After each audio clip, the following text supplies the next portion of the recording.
E se eu te dissesse que sem sofrimento a vida não teria sentido?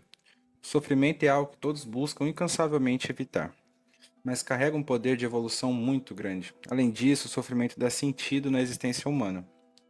As primeiras civilizações, como a Mesopotâmia e o Egito, decidiram que viver em conjunto era a melhor forma de se organizar.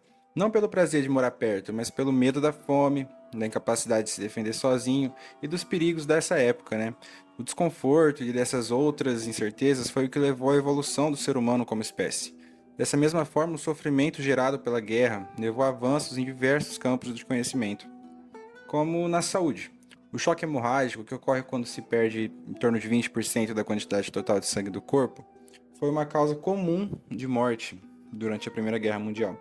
No entanto, no seu fim já era possível impedir essa morte por meio da administração de soro ou sangue, né, na veia, um sangue endovenoso. Durante a Guerra Civil Espanhola, por exemplo, a transfusão de sangue tornou-se indispensável para tratar grandes hemorragias. Porém, a logística para fazer essa transfusão no campo de batalha era muito difícil, muito complexa.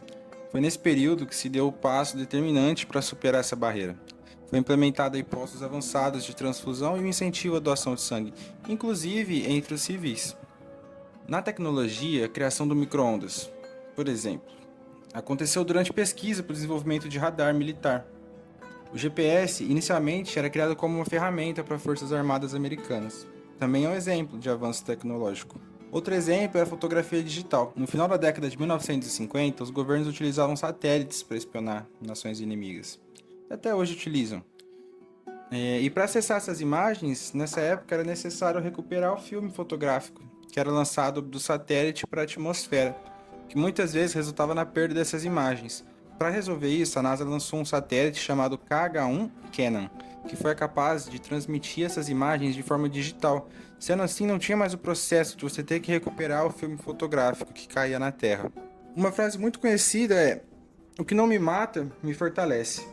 Essa frase famosa é do Nietzsche, tá? Ela foi retirada de sua obra que chama Ecce Homo, Ecce Homo, não sei como que diz, só letrando é ECCE espaço HOMO. Ela busca sintetizar em palavras a essência da resiliência humana e capacidade de superar essas adversidades, né? No entanto, é muito importante que se entenda que a adversidade não deve ser buscada, mas quando ela acontece, deve ser utilizada como ferramenta para se desenvolver. Ansiedade, depressão, é uma das forças geradoras de sofrimento no nosso tempo. Quase todo mundo pode dizer que já passou por situações de ansiedade e depressão. É muito comum hoje em dia essas duas doenças. A gente pode correlacionar isso com a seguinte fala de Sêneca: dois elementos devem ser erradicados de uma vez por todas: o medo do sofrimento futuro e a lembrança do sofrimento passado, já que este último não me preocupa mais e o primeiro não me preocupa ainda. Com essa fala, o Sêneca explica a ideia de ataraxia, que era uma palavra utilizada aí para significar paz e tranquilidade de espírito durante o seu tempo, né? E é por meio desse modo de viver que é possível estar exercitando aí a resiliência. Resiliência é, mais do que tudo, uma habilidade socioemocional importantíssima no nosso tempo. Se mostrar forte diante das dificuldades pode parecer difícil, e realmente é, mas às vezes você consegue esse comportamento com o exercício, e com o tempo vai acabando ficando automático. Você tenta se mostrar mais forte com problemas pequenos e se isso se torna um hábito, se torna uma forma de viver. A gente consegue estar se inspirando em casos reais, por exemplo. Nelson Mandela foi um homem que dedicou a vida à luta contra o apartheid, o regime de segregação racial na África do Sul. Por desafiar esse sistema injusto, ele passou 27 anos na prisão, mas nunca perdeu a esperança.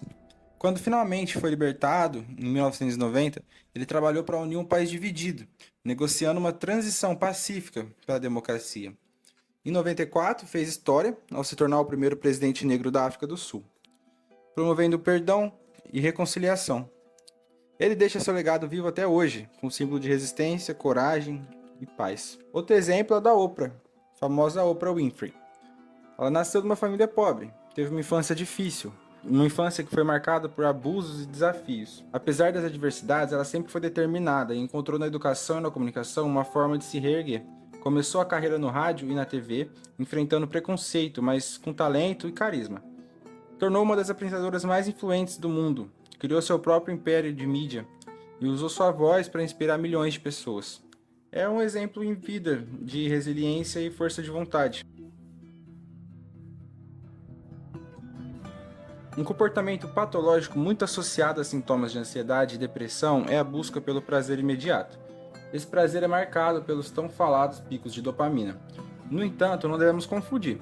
A dopamina é um hormônio extremamente necessário para o nosso corpo. Ele é utilizado como forma de recompensa pelo nosso cérebro. A dopamina é responsável pelo prazer e foi ela que ao longo da história desenvolveu comportamentos fundamentais para a sobrevivência humana, como buscar comida, explorar novos territórios, desenvolver curiosidade e criatividade. Essas habilidades aí foram peça-chave para o desenvolvimento da linguagem, que levou à nossa evolução. Ela também nos ajudou a fortalecer vínculos sociais e tomar decisões que no passado aumentaram nossas chances de sobreviver. Porém, com o mundo moderno e seus diversos estímulos, houve o barateamento da dopamina. Ela se tornou facilmente acessível e pode acabar levando ao vício, e isso aí acaba se transformando num problema na vida das pessoas. Instiga comportamentos que pode te tornar refém de uma dopamina barata, tá? O paradoxo da felicidade. Você não é feliz tentando ser feliz. Essa não é a forma que você vai atingir esse objetivo. A felicidade se mostra como uma utopia, um cenário perfeito. E quando a gente busca de forma ativa, a gente acaba por fazer mal a nós mesmos.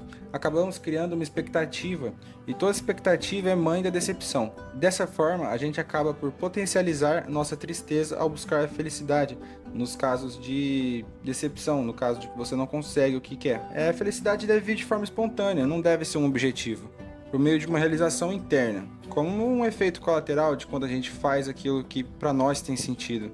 É um dos motivos da importância de ter claro em sua mente qual é o sentido da sua vida. Então conseguimos concluir aí que o sofrimento é ruim, de fato. Isso não muda, não tem como ser contrário a isso. Não é bom sofrer. Mas sem ele, de forma alguma, nós teríamos motivo para ser feliz. A felicidade é o ponto contrário do sofrimento, o ponto contrário da tristeza. Sem um, não existe o outro. Não tem como imaginar a felicidade sem a tristeza.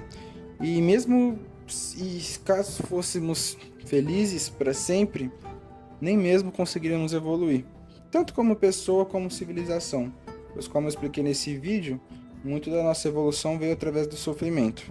Bom, a minha ideia que eu queria passar é essa. Se gostou aí, dá um curtir no vídeo, comenta, fique à vontade para se inscrever. Esse vídeo é mais um daqueles vídeos que eu solto ideias que estão na minha cabeça, coloco no papel, gravo um vídeo e disponibilizo aqui para quem interessar. De qualquer forma, obrigado por assistir. E é isso. Tchau, tchau.